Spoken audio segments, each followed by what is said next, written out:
Queria convidá-los a abrir a palavra de Deus no Evangelho de Lucas, capítulo 21. Nós vamos ler do verso 7 até o verso 28, muito embora o foco da nossa pregação será do verso 7 até o verso 19. Mas nós vamos de Lucas, eu falei 7, nós vamos de Lucas 5 até 28, que é o sermão, parte do sermão escatológico de Jesus. Lucas 21, de 5 em diante. Falavam alguns a respeito do templo, como estava ornado de belas pedras e de dádivas. Então disse Jesus: Vede estas coisas? Dias virão em que não ficará pedra sobre pedra que não seja derribada. Perguntaram-lhe: Mestre, quando sucederá isso? E que sinal haverá de quando estas coisas estiverem para se cumprir? Respondeu ele: Vede que não sejais enganados, porque muitos virão em meu nome, dizendo: Sou eu. E também: Chegou a hora, não os sigais. Quando ouvirdes falar de guerras e revoluções, não vos assusteis, pois é necessário que primeiro aconteçam estas coisas, mas o fim não será logo. Então lhes disse: Levantar-se-á nação contra nação e reino contra reino. Haverá grandes terremotos, epidemias e fome em vários lugares, coisas espantosas e também grandes sinais do céu. Antes, porém, de todas estas coisas, lançarão mão de vós e vos perseguirão, entregando-vos às sinagogas e aos cárceres, levando-vos à presença de reis e governadores por causa do meu nome. E isso acontecerá para que deis testemunho. Assentai, pois, em vosso coração que não vos preocupardes com o que haveis de responder, porque vos darei boca e sabedoria a que não poderão resistir nem contradizer todos quantos se vos opuserem. E sereis entregues até por vossos pais, irmãos, parentes e amigos, e matarão alguns dentre vós. De todos sereis odiados por causa do meu nome. Contudo, não se perderá um só fio de cabelo da vossa cabeça. É na vossa perseverança que ganhareis a vossa alma. Quando, pois, virdes Jerusalém sitiada de exércitos, sabei que está próxima a sua devastação. Então os que estiverem na Judeia fujam para os montes, os que se encontrarem dentro da cidade retirem-se, e os que estiverem nos campos não entrem nela, porque estes dias são de vingança, para se cumprir tudo o que está escrito. Ai das que estiverem grávidas, das que amamentarem naqueles dias, porque haverá grande aflição na terra e ira contra esse povo. Cairão a fio de espada e serão levados cativos para todas as nações, e até que os tempos dos gentios se completem, Jerusalém será pisada por eles. Haverá sinais no sol, na lua, nas estrelas, sobre a terra, angústia entre as nações em perplexidade, por causa do bramido do mar e das ondas. Haverá homens que desmaiarão de terror, pela expectativa das coisas que sobrevirão ao mundo, pois os poderes dos céus serão abalados. Então se verá o Filho do Homem vindo numa nuvem, com poder e grande glória. Ora, ao começarem estas coisas a suceder, exultai e erguei a vossa cabeça, porque a vossa redenção se aproxima. Nós vamos orar, queridos, pedindo que o nosso Deus nos dê instrução, orientação e conforto a partir das palavras do seu Filho. Pai querido, reunidos na manhã desse dia do Senhor, nós queremos te agradecer pelo privilégio que temos de te adorar, te cultuar e te oferecer o serviço espiritual do qual tu és digno. Nós oramos, ó Deus, que ilumines o nosso entendimento agora, que esclareças a nossa mente de tal forma que nós possamos receber de ti orientações para esse momento difícil que o mundo atravessa. Nós oramos, ó Deus, por conforto, consolo e iluminação. Em nome de Jesus. Amém. Nós queremos também saudar aqueles irmãos que nos acompanham pela internet, que acompanham o culto online pelo canal da igreja no YouTube. Queridos, no início da semana passada, o mundo entrou em crise com o surto violento daquilo que ficou chamado do novo coronavírus, que se trata, na verdade, de uma nova forma de gripe altamente contagiosa e que já fez alguns poucos milhares de vítimas em todo o mundo e para o qual ainda não há vacina. o temor de que ele se espalhe, de que ele domine ou que ele contamine milhões de pessoas, quebrando o sistema de saúde dos países e trazendo prejuízo sem precedentes à economia mundial, tem levado governos e países a tomarem medidas drásticas para conter a disseminação do coronavírus. Países têm fechado suas fronteiras, governos e prefeituras têm proibido ajuntamento de pessoas, cancelam-se jogos, congressos, eventos menores que se realizam o fazem debaixo de medidas drásticas de restrição e cuidados, viagens internacionais proibidas em muitos lugares, muita especulação, teorias da conspiração, ideias de que foi manipulado o vírus, fake news, até quase matam o presidente, exagero e histeria sobre a pandemia. Tudo isso tem trazido medo, angústia e preocupações, inclusive entre os cristãos. Na mensagem de hoje, eu gostaria de expor essa passagem onde o Senhor Jesus advertiu aos discípulos de longa data a respeito de calamidades desse tipo. Eu quero entender o que está acontecendo à luz do quadro maior que Jesus descreve no chamado sermão escatológico. Ao fazer o estudo do texto, eu também usarei informações dos evangelhos sinóticos, do relato paralelo que nós temos em Mateus e temos em Marcos também. O que nós lemos agora é a primeira grande parte do chamado sermão escatológico do Senhor Jesus, que, como eu disse, é encontrado em Mateus e Marcos. Esse sermão foi proferido pelo Senhor Jesus na sua última semana de vida terrena aqui, pouco antes dele ser traído por Judas e entregue às autoridades de Jerusalém. Durante o dia, enquanto Jesus ministrava no templo, que era o que ele vinha fazendo durante aquela semana, todos os dias, ele declarou a uma certa altura, diante da obstinação dos líderes religiosos, da dureza de coração dos judeus, ele declarou que o templo seria destruído e com ele Jerusalém. Versos 5 e 6, falavam alguns a respeito do templo, como estava ornado de belas pedras e de dádivas. Então disse Jesus: vede estas coisas, dias virão em que não ficará pedra sobre pedra que não seja derribada. Mais tarde, quando Jesus sai do templo, como era seu costume, se dirige ao Monte das Oliveiras, que era onde eles pousavam durante a noite. Os seus discípulos, em particular, lhe perguntam acerca daquilo que ele havia dito e que sinais haveriam de quando aquilo haveria de acontecer. Verso 7, perguntaram-lhe, essa pergunta foi feita, conforme o relato dos evangelhos paralelos, foi feita por 4 discípulos de Jesus, que eram os 4 mais chegados a ele. Perguntaram-lhe: mestre, quando sucederá isso que o Senhor falou, da destruição do templo? E que sinal haverá de quando estas coisas estiverem para se cumprir? A resposta de Jesus vem na forma de um sermão, de uma pregação, que os evangelhos dividem geralmente em 4 partes. Na primeira, Jesus fala de um período marcado por grandes calamidades em todo o mundo e que precederiam o fim do mundo e sua vinda em glória, que está aí do verso 8 até o verso 19, que o Evangelho de Mateus chama de o princípio das dores. É esse texto que nós iremos focar. Mas deixe-me falar sobre as outras partes. Depois de falar sobre esse período onde haveriam muitas calamidades, como sinais que assegurariam a sua vinda, o Senhor Jesus introduz em seguida uma época de grande sofrimento e tribulação, como nunca houve no mundo, e que seria tipificada pela queda de Jerusalém e pela destruição do templo. Está aí do verso 20 em diante. Quando virdes Jerusalém sitiada de exércitos, etc., ele segue. O Evangelho de Mateus chama esse período de a grande tribulação, se referindo com isso ao que falou o profeta Daniel, que usa exatamente o mesmo termo para se referir a um período de grande sofrimento, intenso sofrimento, como nunca houve no mundo, e que antecede imediatamente a vinda de Cristo Jesus que é a terceira parte do sermão.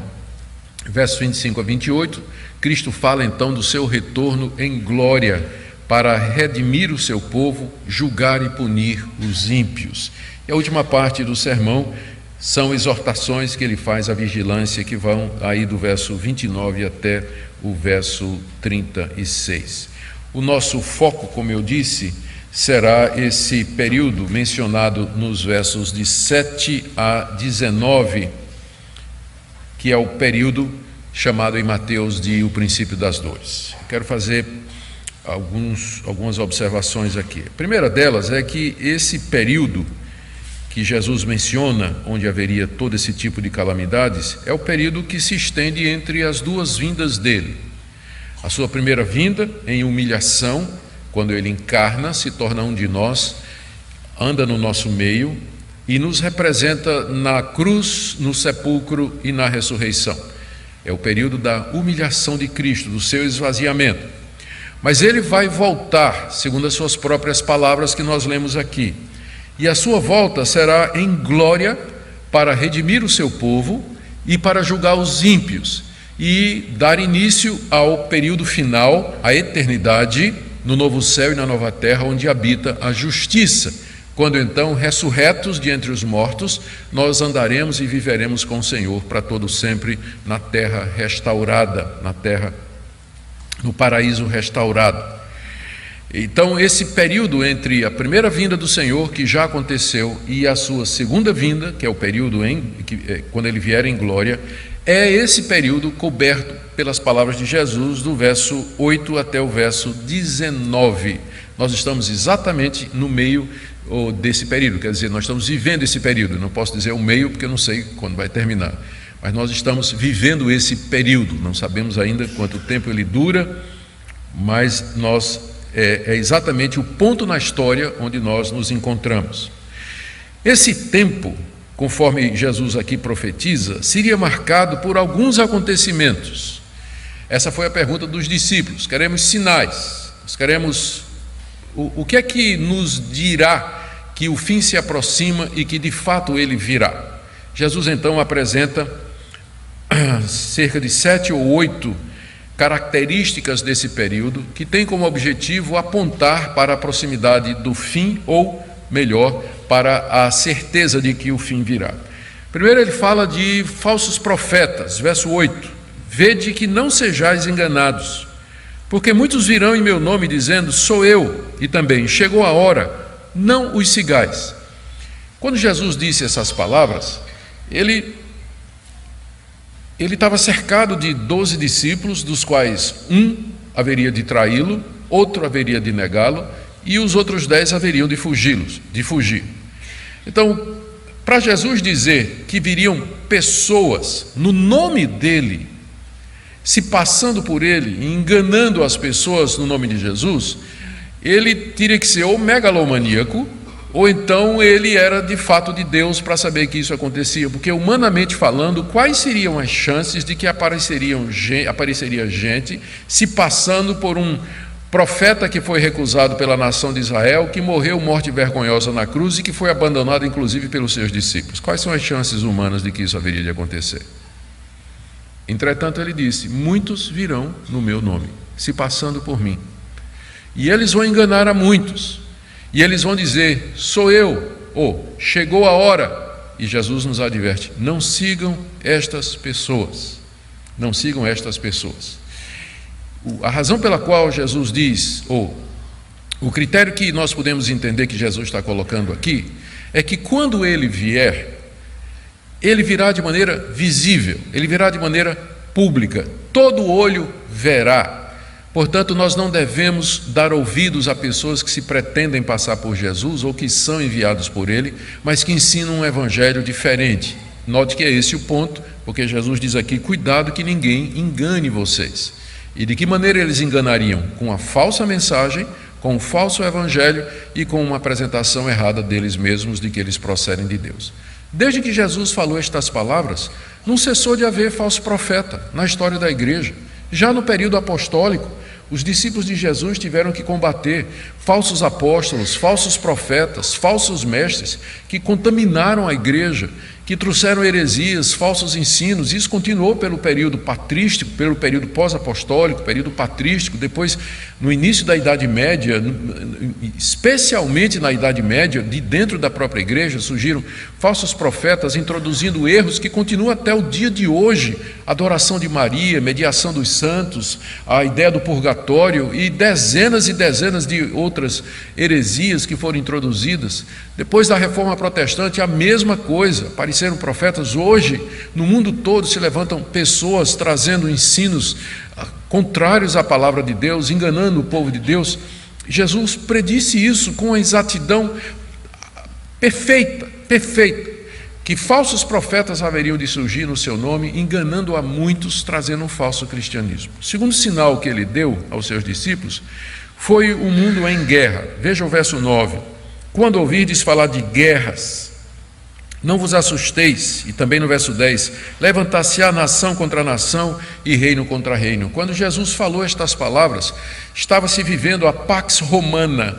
Os romanos haviam dominado o mundo conhecido e eles haviam imposto uma paz superficial, mas paz entre as nações. As nações dominadas pelo Império Romano, e era praticamente todo mundo conhecido da época, elas não geriam seu próprio destino. E debaixo do poderio romano não tinha guerra entre uma nação contra a outra. Então o mundo vivia em relativa paz, quando Jesus Cristo disse: vocês vão ouvir falar de guerra, de rumores de guerra, vai se levantar uma nação contra a outra, e assim por diante. E de fato, cerca de 40 anos depois, 50 anos depois que Jesus diz estas palavras, começam a aparecer e começam a surgir então revoltas dentro do Império Romano. Mais adiante vai haver a invasão dos bárbaros, dos 10 imperadores que se seguem ao que Jesus falou. Praticamente todos eles tiveram que enfrentar guerras e revoluções debaixo do seu domínio, e a partir daí a humanidade não parou de ter guerra um único dia da sua história. Um único dia da sua história, um único dia não tem transcorrido desde que Jesus disse isso, em que a humanidade teve paz. Mas sempre guerra, rumores de guerra, nação contra nação. Ele fala também de revoluções, revoltas populares. Está aí no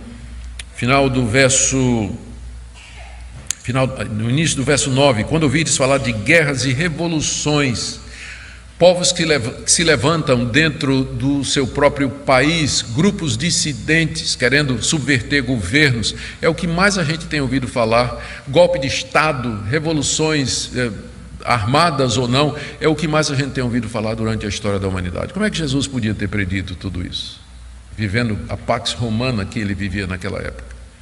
O terceiro sinal que ele dá aqui são grandes terremotos. Está aí no verso 11, grandes terremotos, e eles vêm se intensificando, numa média de 700, 800 incidentes por ano, e subindo o número. Desde que Jesus falou estas palavras, essas catástrofes não pararam de acontecer.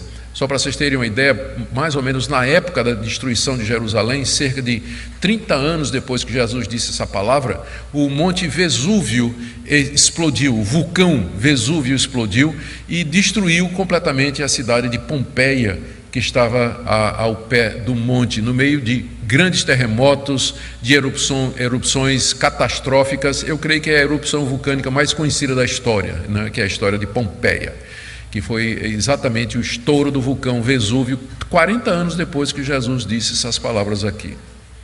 E ele falou também de epidemias, verso 11, quando ouvirdes falar de guerras e revoluções, não vos assusteis, verso 9, se levantará nação contra nação, verso 10, haverá grandes terremotos, verso 11, epidemias, ou seja, propagação de doenças que trariam, veja logo em seguida, fome, com a morte e com o colapso do sistema financeiro, dos sistemas, das estruturas de governo e da sociedade.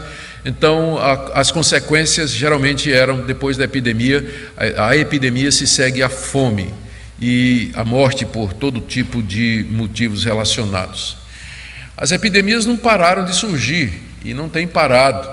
A humanidade tem passado por muitas delas. Talvez a mais famosa é a peste negra, que matou metade dos habitantes da Europa, somando números aí catastróficos. O próprio Lutero, durante o período da Reforma, enfrentou uma epidemia de grandes proporções. Ele tem nos seus escritos, ele tem várias referências e até mesmo orientações sobre como os cristãos deveriam se comportar no meio de epidemias, de pragas, de pestilências, dessas calamidades que se espalham, atingem todas as pessoas, trazendo resultados que nós estamos vendo já aqui no mundo. O Senhor Jesus profetizou que essas coisas haveriam de acontecer. Já não é que ele não tinha conhecimento disso. No Antigo Testamento nós temos notícia, inclusive, de como Deus usava esse tipo de praga como juízo e para aniquilar os inimigos da nação de Israel. Pestes, pestilências, epidemias não eram desconhecidos da nação de Israel. Mas profetizar que elas haveriam de acontecer em proporções mundiais e até o dia da sua vinda, somente se Cristo tivesse onisciência, que de fato ele tinha como o Filho de Deus. Ele também fala de fome, já mencionei, e ainda no verso 11 ele menciona coisas espantosas, ou seja, coisas inusitadas, extraordinárias, das quais nós nunca ouvimos falar e que viriam como uma surpresa para as civilizações. A gente pode pensar nas duas grandes guerras, no poder das bombas atômicas. Nós podemos pensar catástrofes como o tsunami que arrebentou com Haiti não fazem muitos anos, ou aquele que veio nas costas da Ásia e que matou tanta gente, coisas espantosas com as quais a humanidade não estava preparada. Esse vírus, por exemplo, atinge ou traz uma preocupação e uma ansiedade sem precedentes na história. E a gente fica impressionado como isso pode acontecer. Cremos que está bem dentro daquilo que Jesus falou. Ainda no verso 12, antes, porém, de todas estas coisas, ou seja, antes da destruição final, antes do fim do mundo, lançarão mão de vós e vos perseguirão, entregando-vos às sinagogas, aos cárceres, levando-vos à presença de reis e governadores por causa do meu nome. Jesus profetizou a perseguição dos seus discípulos pelas autoridades e também pelo próprio povo judeu, que aconteceu conforme relatado no livro de Atos. Como é que Jesus poderia ter feito isso? Ele tinha apenas 12 seguidores. Como é que ele poderia imaginar que no seu nome um movimento começaria na Palestina, se espalharia pelo mundo todo, provocando preocupação nas autoridades mundiais, a ponto de começarem perseguições oficiais contra todo aquele que dissesse que era discípulo de Jesus Cristo? Depois dessas palavras de Jesus, pouco antes da destruição de Jerusalém, em meados da década de 60, o imperador Nero, segundo se diz, não se tem prova, mas é a teoria mais aceita, o imperador Nero, em Roma, desejando construir uma cidade em honra do seu nome, que seria chamada Nerópolis, resolveu atear fogo à cidade de Roma, porque não dá para ter Nerópolis se Roma está de pé. O glamour de Roma, a sua importância, a glória da cidade. Se Nero fosse construir uma cidade em sua homenagem, chamada Nerópolis, ela ia desaparecer diante do brilho de Roma. Ele tinha que primeiro tirar Roma do caminho. E um grande incêndio de grandes proporções, assolou a cidade de Roma. E alguém se desconfiou de que fora Nero o autor. E Nero então procurou um bode expiatório. Quem ele culparia pelo incêndio de Roma? E quem melhor para isso do que os cristãos? Os cristãos não chamavam Nero de Senhor, era um título que eles reservavam somente para Jesus Cristo. Os cristãos não adoravam o imperador, que era obrigação em todo o Império Romano. Os cristãos não seguiam as práticas culturais dos pagãos em festivais imorais, em bacanais, orgias que faziam parte da cultura. Os cristãos tinham uma ética que era completamente diferente da ética pagã e da ética romana. Os cristãos se reuniam em lugares secretos para comer a carne e beber o sangue de alguém, na interpretação pagã da ceia do Senhor. Então era um grupo suspeito, um grupo revolucionário. Então Nero coloca a culpa do incêndio de Roma nos cristãos. É quando começa a primeira perseguição oficial do Império Romano contra os cristãos. E nessa perseguição morre o apóstolo Paulo e o apóstolo Pedro. Eles morrem já por mão de Nero. E aí, pelo menos mais 10 perseguições continuam contra os cristãos, algumas mais violentas do que outras, até que Constantino, no século IV, ele promulga um édito em que dá liberdade, em que ele legaliza o cristianismo, tornando possível que os cristãos se reunissem publicamente e que professassem a sua fé em Cristo Jesus. Como é que Cristo podia saber disso tudo? Como eu disse, na época em que ele disse isso, era humanamente impossível de prever que a importância dele chegaria a esse ponto. Ou ele era megalomaníaco, um dia os impérios irão perseguir os seguidores, os meus seguidores. Ou ele era megalomaníaco, ou ele era onisciente. E nós ficamos com a segunda opção, Jesus Cristo, Filho de Deus, profeta, verdadeiro profeta. Isso aqui é profecia, gente. Isso aqui, não é que se cumpre exatinho. Essa é de Deus. Ele profetiza e acontece exatamente como ele disse. E olha só ainda, no verso 16 e 17, sereis entregues até por vossos irmãos, por vossos pais, irmãos, parentes e amigos, matarão alguns dentre vós, de todos sereis odiados, por causa do meu nome. Odiados, os cristãos seriam odiados por causa do nome de Jesus, e não é isso que nós vemos através da história. Os verdadeiros cristãos sofrendo com o ódio. Até hoje em dia se criou um nome para isso, o cristofobia, é o nome que se dá, é a fobia a cristãos, é a raiva de cristãos. E às vezes nós cristãos damos motivo para isso, mas a maioria das vezes não, e as pessoas nos odeiam por conta da exclusividade do cristianismo. Nós dizemos que só há um Salvador, que é Jesus Cristo, por conta da exclusividade de dizermos que fora do verdadeiro cristianismo não existe salvação, pela nossa insistência em dizer que existe somente um Deus e que esse Deus é criador de todas as coisas, de que ele tem uma moral, que existe o certo e que há o errado, e que não há meio termo nessas questões. Então a postura cristã, ela provoca o ódio da humanidade sem Deus, ela provoca o ódio, a ira, a reação irada das pessoas que não temem a Deus nem querem andar nos seus caminhos. Sereis odiados de todos, sereis odiados de todos. É impressionante como, apesar do ódio, o cristianismo cresce como fogo de palha, ele se espalha pelo mundo, se dissemina em todo o mundo, e onde ele vai, ele traz redenção, ele traz paz e perdão, e também recebe em troca ódio e perseguição. Como nós já mencionamos, nós estamos vivendo em meio a um surto de um vírus de proporções mundiais, trazendo morte a muitos e prejuízos incalculáveis à população mundial. E é natural então que diante disso, diante dessa catástrofe de caráter mundial e o sofrimento que ela traz e vai trazer a milhões de pessoas, algumas perguntas e declarações que sempre se repetem surgem. Isso não prova que Deus não existe? Se Deus existe, ou ele é mau, ou ele não é todo poderoso. Se Deus existe, ele deve ter resolvido não interferir no mundo, porque deixa esse tipo de coisa acontecer. Qual o propósito de Deus com tudo isso? Ou como devemos proceder? Então, no que se segue agora, eu queria trazer 5 pontos com respeito a nosso procedimento. Aliás, primeiro 5 pontos para nós entendermos essa calamidade, e depois algumas orientações práticas sobre como nós devemos nos comportar diante delas. O texto que nós acabamos de ler e explicar para os irmãos, ele nos mostra primeiro que as calamidades haverão de existir até o retorno do Senhor em glória.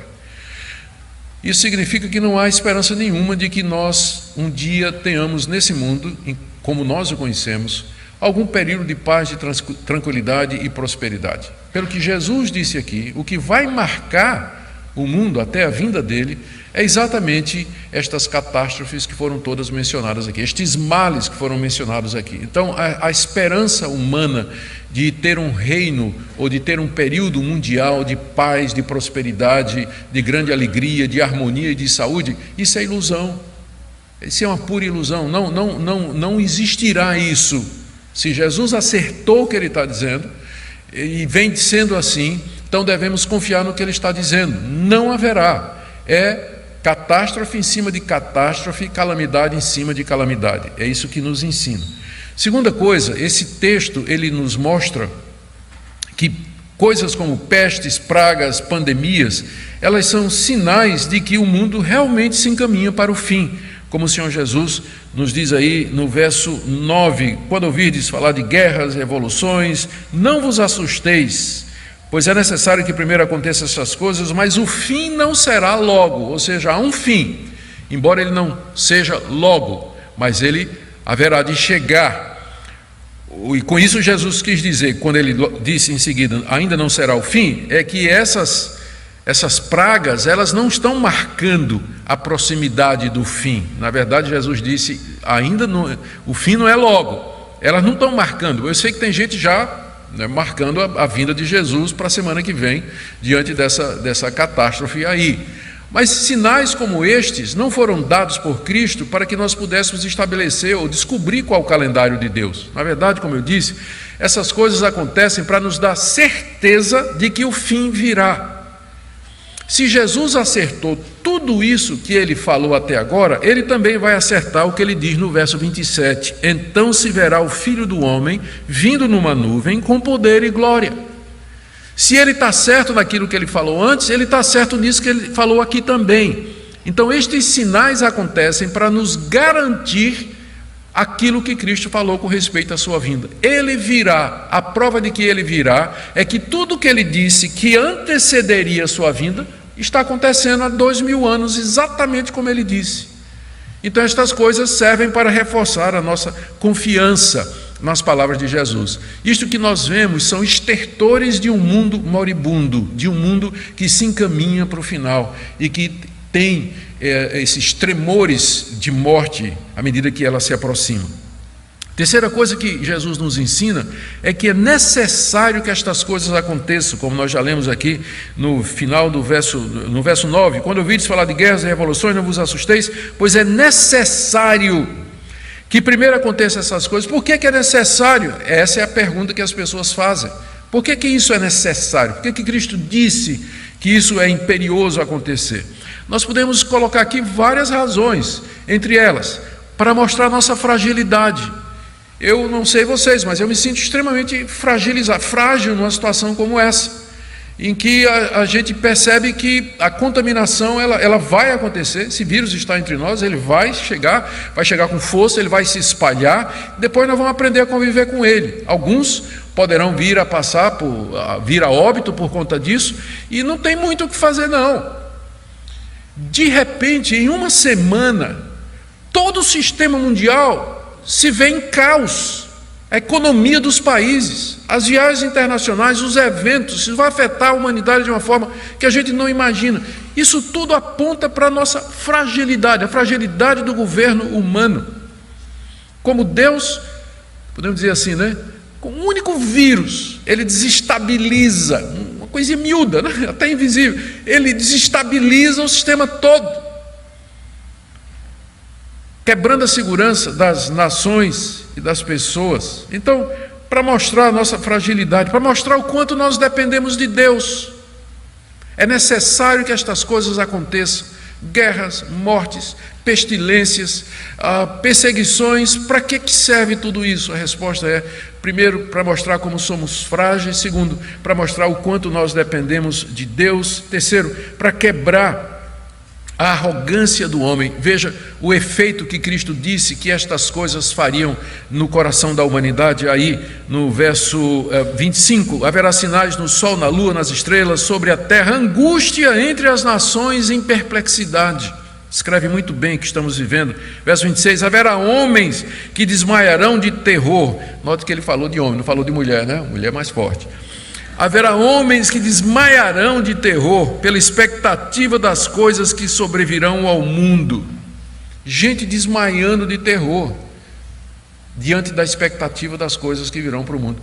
É por isso que essas coisas devem acontecer, para incutir temor, para quebrar a arrogância humana, para mostrar ao homem que ele não é autossuficiente, para mostrar que ele não tem controle do seu destino, para mostrar que há um Deus acima dele. Então estas coisas devem acontecer preparando a vinda do Senhor Jesus, preparando a sua chegada, e a maneira de fazer isso, de fato, é colocar a humanidade no pó e na cinza.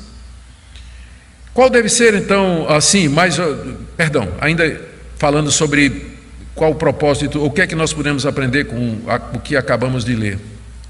Aqui eu tenho mais duas lições que eu queria tirar para vocês. A primeira é que as calamidades também nos mostram quão profundamente o pecado do homem no Éden afetou toda a raça humana. Isso que nós estamos presenciando é o resultado daquilo que Deus disse: maldita é a terra por tua causa, Adão.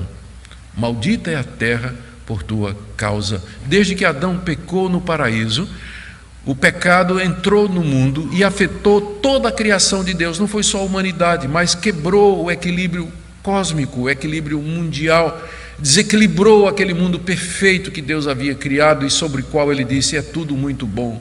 O pecado entra e ele traz essa instabilidade. Paulo se refere a isso, dizendo lá em Romanos 8, que a criação geme e suporta angústias até agora, aguardando a redenção quando o Senhor Jesus Cristo virá. Essas calamidades nos fazem refletir sobre, ou elas mostram quão profundamente o pecado afetou a raça humana, e elas também nos fazem ansiar e desejar a vinda do Senhor Jesus e aquele reino de paz e prosperidade que ele prometeu. Como, veja só, verso 28, ao começarem estas coisas a suceder, exultai e erguei a vossa cabeça, porque a vossa redenção se aproxima. Enquanto que para o mundo isso é terror, é angústia, é medo, gente desmaiando, nós olhamos para isso, nós levantamos a cabeça e dizemos: a nossa redenção se aproxima. A nossa redenção se aproxima. Ela não será aqui nesse mundo, não é aqui que nós vamos encontrar paz e felicidade perfeitos, não é aqui que nós vamos gozar de segurança e de tranquilidade, mas a nossa redenção se aproxima. E uma das evidências disso são essas calamidades. O cristão olha de maneira diferente para essas tragédias. E a última parte do que eu quero trazer para vocês nessa manhã, aproveitando que não tem escola dominical, e aí eu posso ir até meio-dia, algumas atitudes então que nós podemos ou devemos ter diante de tragédias como essa. Primeira, não julgue a Deus. Você não sabe o que é que Deus está fazendo. Então não julgue a Deus, dizendo que é injusto esse tipo de coisa acontecer, ou que Deus é mau, ou que Deus é insensível ao sofrimento humano. Você não conhece os desígnios de Deus. Um movimento como esse traz efeitos e desdobramentos que estão muito além da sua compreensão. Atinge a vida de cada indivíduo. E a nossa vida, ela está entretecida com o destino e a vida de milhões de outras pessoas. Isso é um quebra-cabeça gigantesco, do qual só Deus tem conhecimento e controle. Então isso que parece para você que está gerando caos, na verdade faz parte de uma costura delicada que Deus preordenou desde a fundação do mundo e que Ele executa com sabedoria e precisão aqui nesse mundo. É como um bordado. Você olha o bordado do lado de fora, você tem uma flor muito bonita, mas se você olhar aquele bordado do outro lado, onde tem o traçado das linhas e tudo mais, né, você nem reconhece o que é aquilo. Então a gente geralmente vê só o lado de dentro do bordado, a gente não entende o que é, mas no dia certo Deus vai mostrar a obra de arte que Ele está fazendo. Então não julgue a Deus num momento de crise, de calamidade, e eu trago isso para a questão pessoal também, quando essa calamidade tocar em você, porque vai tocar no seu bolso, talvez na sua saúde, e em outros aspectos também, mas não julgue a Deus por isso. Você não sabe o que é que o Altíssimo está fazendo, e nem os desígnios do seu coração. Também, em segundo lugar, não julgue as vítimas. A nossa tendência quando existe uma calamidade é pensar que aquelas pessoas que são vitimadas, de alguma maneira, fizeram por merecer, e que Deus as está castigando por algum pecado oculto. Que as calamidades são fruto do pecado humano, isso é evidente, todo cristão sabe disso. Mas o fato de que uma pessoa é vitimada numa epidemia dessa não quer dizer que ela está pagando por algum pecado em particular. Porque quando uma coisa dessa vem, ela atinge justo e injusto, quem é crente e quem não é, quem está andando nos caminhos de Deus e quem não está. Não existe proteção contra isso. Deus não prometeu nos livrar de tragédias. Então, não julgue as pessoas que são vitimadas por isso e nem os países que são primeiramente vitimados por isso e onde a assolação está sendo grande. Porque, como eu disse, nós não conhecemos os desígnios de Deus e nem o coração. Por isso, não julgue também as pessoas. Terceiro, se compadeça das pessoas. Vamos ter compaixão pelas pessoas que foram alcançadas, pelos países que foram alcançados. Isso significa orar pelas pessoas, significa ajudar no que for possível e significa cooperar com as autoridades, com as medidas determinadas para conter o avanço do mal.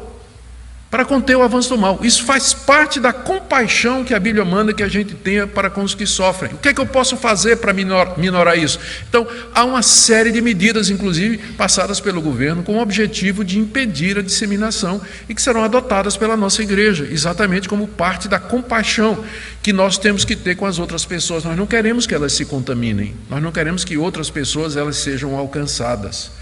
E é muita irresponsabilidade, seria muita irresponsabilidade nossa não tomar medida alguma. Há situações e há casos em que as medidas terão de ser mais drásticas, em outros casos em que as medidas elas podem ser mais minoradas, mas não fazer nada é falta de compaixão e falta de amor para com o próximo, para não dizer irresponsabilidade. Em quarto lugar, reflita sobre o pecado e suas consequências. Esse é um momento em que deve ser usado para profunda sondagem de alma e do coração. Não é que você é o responsável direto, né, pelo que aconteceu, mas você faz parte da raça humana vitimada pela consequência do seu próprio pecado. Então, é uma ocasião para você perguntar a Deus e dizer assim: Deus, eu estou vendo de fato quão profundamente o pecado afetou a raça humana. Eu quero pedir que o Senhor me ajude e sonde o meu coração. Eu quero viver uma vida santa, quero viver uma vida reta. Momentos como esse é um momento de teste. Você vai confiar em Deus, você vai depender de Deus. Deus usa isso para testar os nossos corações, para testar a nossa fé, para ver se de fato ela é tão robusta quanto parece em tempos de tranquilidade. Mas na hora que toca o caos, que toca o horror, aí é que nós vemos a robustez da nossa fé, se ela de fato é sólida ou não. Em quinto lugar, se humilhe diante de Deus. Vamos nos humilhar diante de Deus e agradecer que ainda não fomos atingidos tão duramente como outros países têm sido. Até agora, existem casos no Brasil, casos confirmados, pelo que eu sei, nenhuma fatalidade ainda. Então, oremos a Deus e agradeçamos, pensando em países onde o número já subiu para milhares de pessoas. Em sexto lugar, vamos fazer o que Jesus nos disse aqui no verso 9: não vos assusteis, não vos assusteis, não entre em pânico. Não fique com receio. O risco que corre numa situação como essa é a histeria coletiva. De repente as pessoas estão correndo para o supermercado para fazer estoque, estão correndo para o banco para sacar dinheiro, e o caos toma conta e é só estouro da boiada. Nós devemos manter a coisa debaixo das suas devidas proporções e não cair num ataque de pânico e de histeria, mas lembrar que Deus está no controle de tudo. Veja como Jesus explica isso direitinho no verso 18, quando ele diz assim: contudo, não se perderá um só fio de cabelo da vossa cabeça. E em alguns casos aqui já foram perdidos, né? Todos os fios de cabelo. Mas o que Jesus quer dizer é que Deus cuida de nós a ponto de que não cai um cabelo nosso sem a permissão de Deus, porque Deus está no controle. Por isso, não tenham medo, não se assustem. Até a queda do nosso cabelo está debaixo do controle de Deus. Portanto, se Ele cuida do nosso cabelo, quanto mais da nossa subsistência. Portanto, não temais, não vos assusteis, diz o Senhor Jesus. Sétimo lugar, compreenda que os desígnios de Deus são inescrutáveis. Já falei sobre isso. nós não sabemos o que Ele está fazendo, mas agora, em 8º lugar, nós podemos confiar que todas as coisas cooperam para o bem daqueles que amam a Deus. De que maneiras essa pandemia coopera para o nosso bem? Nós não podemos acertar todas, mas nós podemos ver alguns benefícios que isso tem trazido. A valorização do culto presencial, o teste da nossa fé para ver se de fato ela é uma fé robusta, o fortalecimento da nossa dependência de Deus, a oportunidade que isso traz, e aqui é o meu próximo ponto, aproveitar essa ocasião para anunciar o Evangelho. Veja que no meio de todas essas catástrofes, Jesus disse nos versos 14 e 15, que assentai em vosso coração, não vos preocupardes com o que haveis de responder, porque eu vos darei boca e sabedoria, a que não poderão resistir nem contradizer todos quantos se vos opuserem. Com isso, Jesus está pressupondo que no meio dessas calamidades a igreja continua o seu trabalho de anúncio do Evangelho e pregação do Evangelho, e que Deus haverá de dar palavra e sabedoria para que os cristãos tragam respostas, tragam consolo, tragam esperança, tragam um norte para uma sociedade desesperada e uma sociedade perdida. Essa é a nossa oportunidade. E por fim, no verso 19, Cristo diz assim: é na vossa perseverança que ganhareis a vossa alma. Perseverar firmes na fé, confiantes no nosso Deus que controla todas as coisas, inclusive a queda de cabelo, sabendo que Ele vai usar tudo isso para o nosso bem, prontos a enfrentar as dificuldades que esse período vai trazer para nós, amando o próximo a ponto de colaborarmos com todas as medidas necessárias para que aqueles que estão ao nosso redor não sejam contaminados e nem sofram. Que Deus nos ajude nesse momento de crise, meus irmãos, e que nós a enfrentemos como verdadeiros cristãos, conforme o Senhor Jesus aqui nos ensina. Vamos orar, fiquemos em pé e oremos.